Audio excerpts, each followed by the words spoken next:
MGX Minerals is revolutionizing the new energy economy with patented lithium extraction technology, replacing traditional solar evaporation using low-cost, low-energy nanofiltration. The first system of this paradigm shift technology is currently being commissioned. MGX Minerals trades on the CSE, symbol XMG, the OTCQB, symbol MGXMF, and Frankfurt, symbol 1MG. For more information, visit our website, mgxminerals.com. Welcome to the Goddard Report. Comments made on the Goddard Report and TalkDigitalNetwork.com are an expression of opinion only. Here is Jim Goddard. My guest is Sheryl McCumsey, founder of Pesticide Free Alberta. Welcome back to the show, Sheryl. Hello, Jim. Now, Sheryl, you've now moved to British Columbia, so you're continuing your efforts based on what you did in Alberta, but also you're trying to get things organized here in BC for people concerned about pesticides and other nasty chemicals getting into our food and water. How are efforts going, and how can people contact you to perhaps voice their concerns? Certainly, Jim. So I've been talking to different people in this community I'm in now, and also talking to people on the island who are concerned about pesticides. And there's groups in BC already, like there's Stop the Spray BC, which concerns themselves with forestry use of pesticides, and other groups which are not maybe really active right now, but I'm making connections with them and seeing about creating a group either for BC or for Canada as a whole.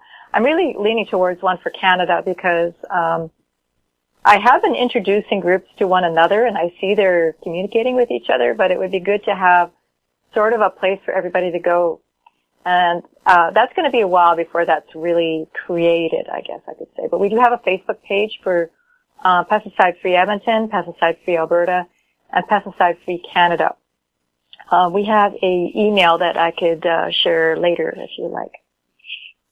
So the idea then is, are you shocked that there's so little national or even local regional concern about what the government's allowing in our food and in our water? Well, I wouldn't say that there isn't national groups.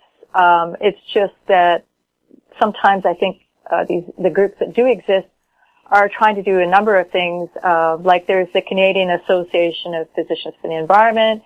There's Friends of the Earth. There's Eco-Justice.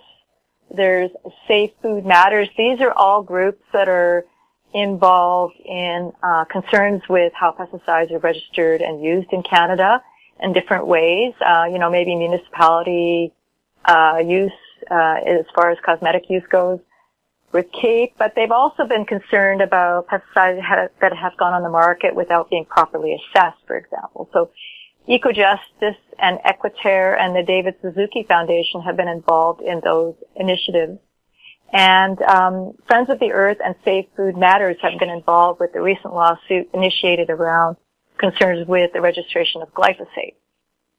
So there are national groups, but they're also involved in other initiatives, and I think it would be really good to have a national consumer group that supports farmers across Canada, that makes connections between consumer and farmer, to support one another in getting changes for Canada.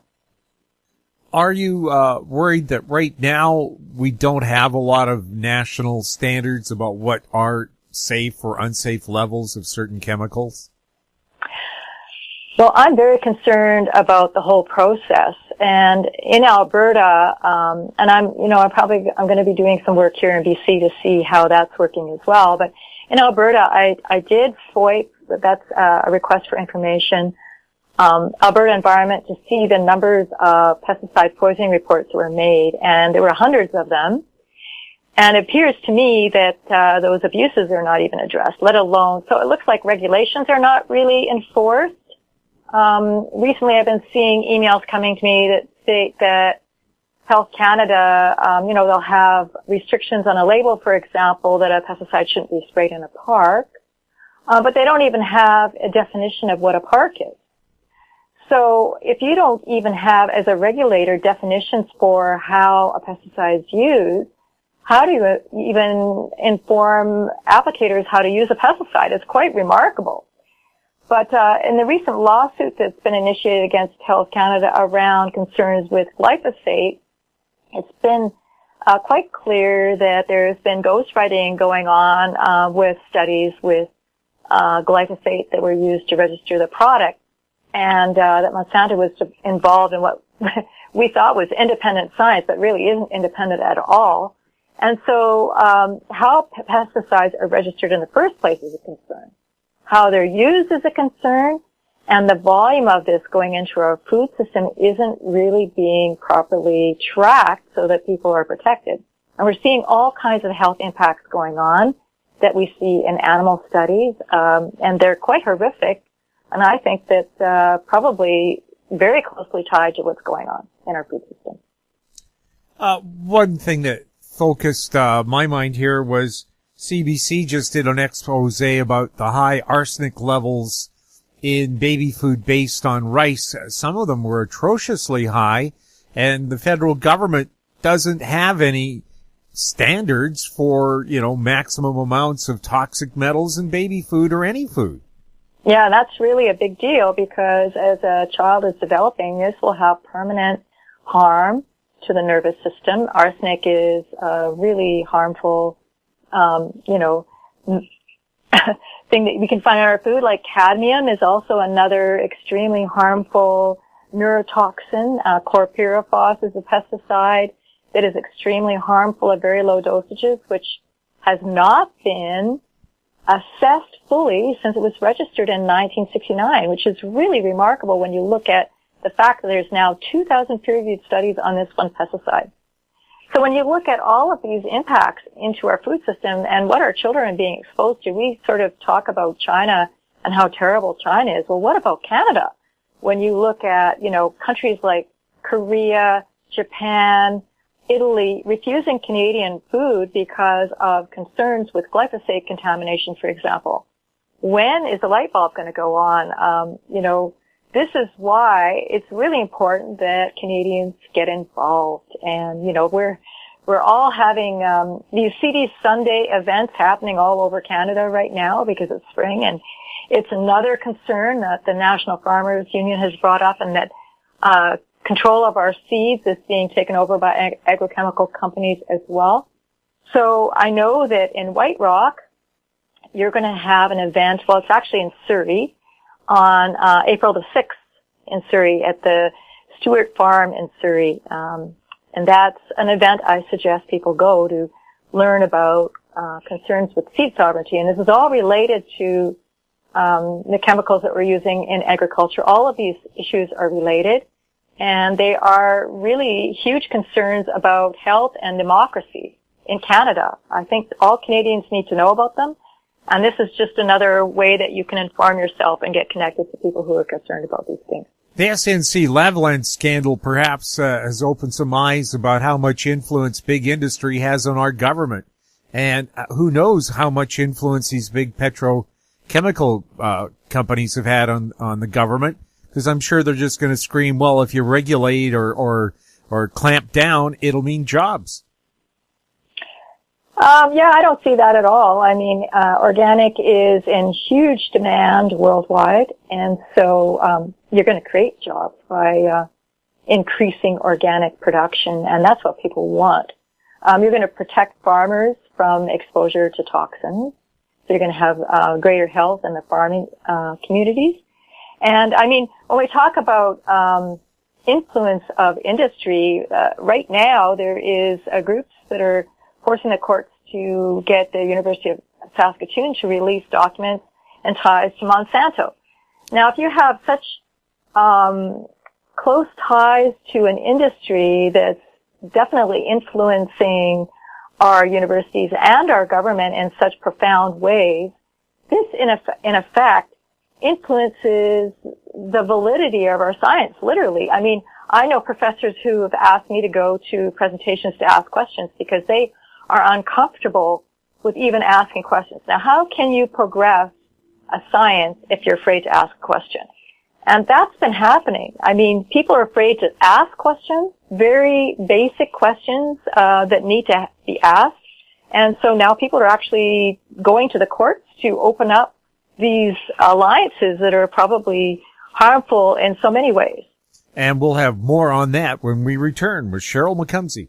Avon Resources Limited is a gold exploration company with significant projects in British Columbia, Saskatchewan, and the Yukon. Trading on the TSX Venture Exchange, symbol ABN, and the pink symbol ABN-AF. Surrounded by world-class gold deposits and mines, Avon's 23,000 hectares Forest Kerr Gold Project is located in the heart of the Golden Triangle in northwestern BC. For more information, visit us at avonresources.com. I'm Kelly Jennings, CEO of PowerBand Solutions. PowerBand is a cloud-based provider of auction, inventory, and finance solutions that make buying, selling, and financing vehicles more efficient. PowerBand Solutions trades on the TSX Venture Exchange symbol PBX and on the OTCQB symbol PWWPF and on Frankfurt symbol 1ZV. For more information, please visit us at powerbandsolutions.com.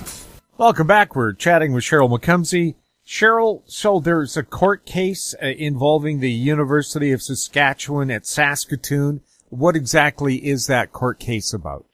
Well, this was just reported on recently in the end of February that a professor is one of the prominent academics in North America who wrote papers advocating for the global use of genetically modified crops. And these were proposed by Monsanto, and they edited the articles and then released them to the public.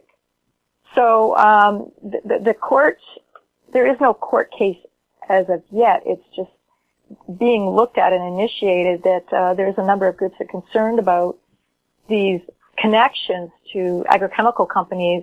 And I happen to have been just talking to a farmer this morning whose son went to this university. He's a farmer. His son went to this university and found that, you know, he just didn't even want to take classes there anymore because he felt that when he asked questions, there was just such a conflict of even asking questions of his professors that he just discontinued going to that department for his education, which is, I mean, it's very concerning.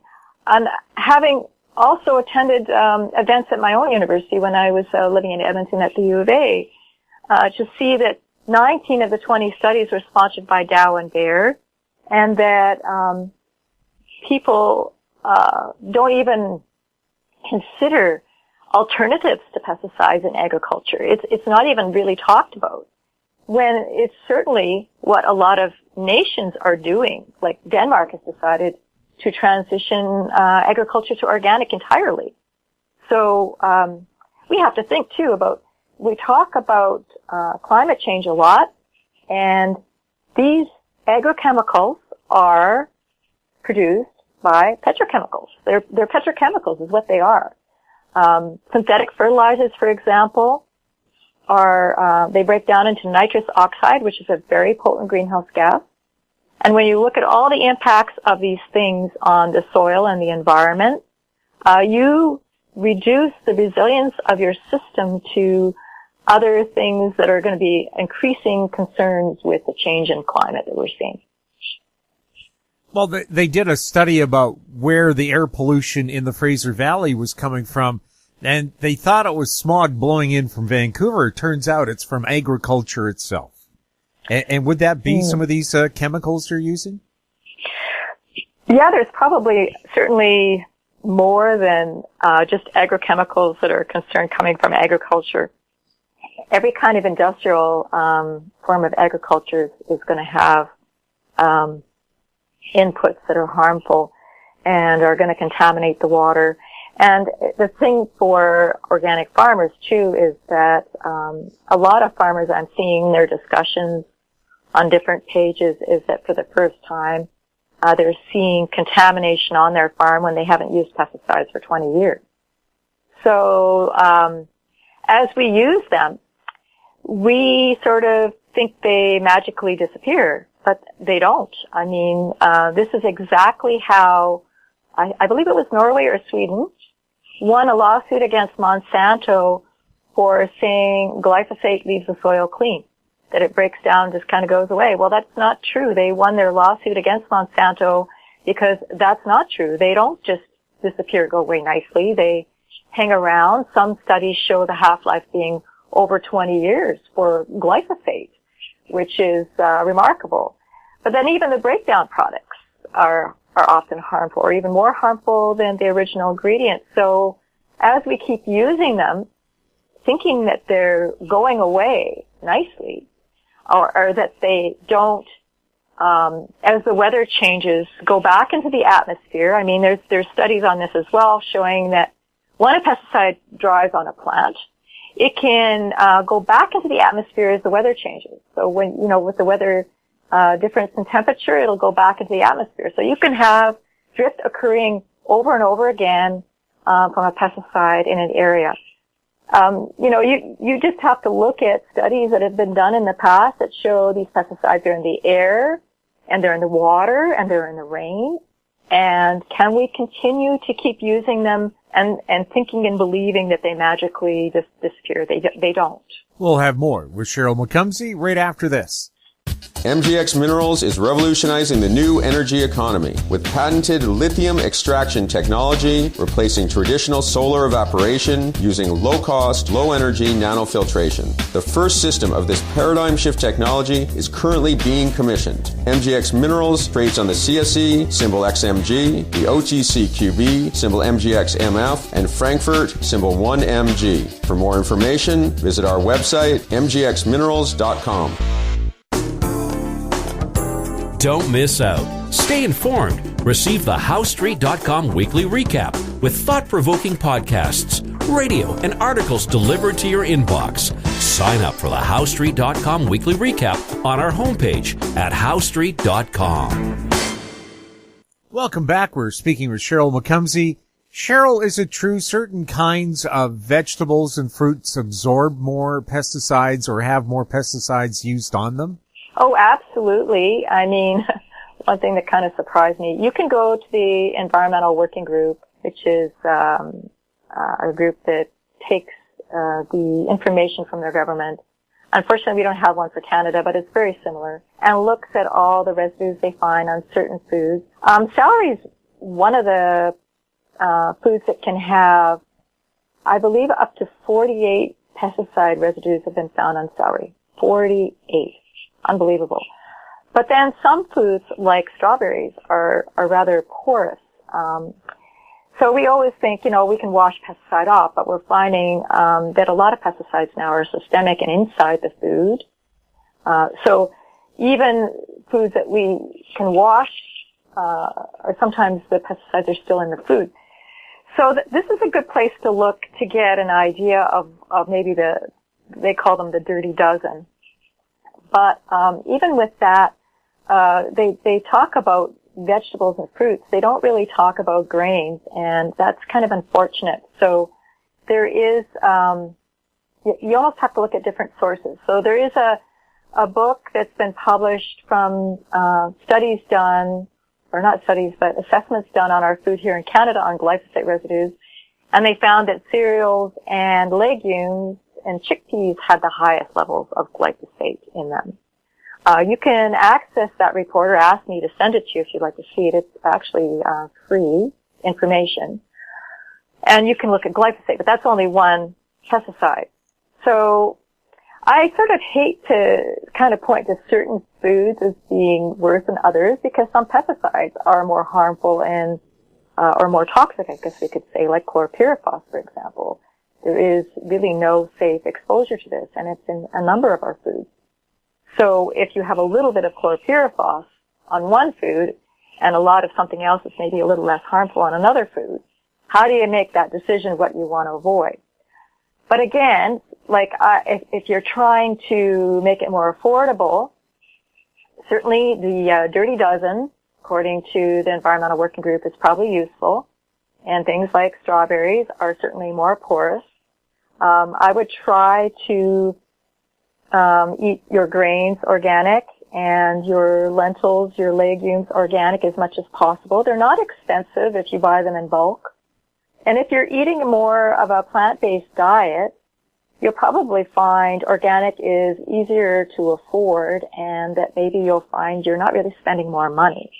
It's just a matter of spending time to really be looking and having your eyes open when you're shopping. I think we really want to connect with our local organic farmers a whole lot and consider going to farmers markets or considering CSA, which is your community shared agricultural groups that you can get a little share with your farmer and get so much produce delivered right to your door, or you pick it up in your municipality somewhere in a designated place where you kind of meet. I find that even though it might seem like I'm spending a little more on some things, that some of these foods that I'm buying that are organic keep longer. So even organic bananas, for example, 10 cents a pound more perhaps, but when the banana is going brown on the outside, it's still good on the inside. So am I really spending more money if the food keeps better in my fridge? That's another question. Are you throwing food away? Because I don't throw my food away. I'm finding my broccoli and my cabbage and my bananas I'll keep much longer. So I'm thinking, is it really costing me more? And of course, there's composting for your own garden. Oh yes, it's really kind of sad if people are throwing things away, because it's really a resource. Here in Powell River, they have the city actually has a city compost bin. So even if you're living in an apartment, you could collect your scraps and take them down once a week if you wanted to their compost bin for the city. So New York is doing this in a really big way. The vision for looking at garbage as a resource instead of garbage is really kind of a new way of thinking about things, but very important, because some of the additives or some of the main ingredients in our chemical fertilizer, like phosphorus, for example, some universities are writing that we're either going to run out of this in less than 20 years, or it's going to be much harder to mine and therefore more expensive. So that means that synthetic fertilizer is going to be way more expensive or harder to get. And we're losing that in our scraps and in the way we throw our garbage away. If we're collecting that and putting that back into the system, then we're going to have a more resilient farming system that, maybe can be coordinated between municipalities and farmers. Sheryl, how can people get more information about these issues? Well, if you're not on Facebook, and unfortunately we don't have a website up and probably won't for a while yet, you can email us at pesticide-free, 4 at Canada at gmail.com. Sheryl, thank you so much for being on the show. Thank you, Jim. My guest has been Sheryl McCumsey, founder of Pesticide Free Alberta. She now lives in Powell River, BC, where she has become a local activist looking at the same kind of issues she brought up in Edmonton. If you have any questions for Sheryl or any of our other guests, you can send them to info@howstreet.com. You're listening to the Goddard Report on TalkDigitalNetwork.com. Find us on Twitter at TalkDigitalNet, our YouTube channel, Talk Digital Network. I'm Jim Goddard. Thanks for listening. Comments made on the Goddard Report and TalkDigitalNetwork.com are an expression of opinion only. The Goddard Report is available online and mobile at TalkDigitalNetwork.com. The Goddard Report is a production of Howe Street Media Incorporated.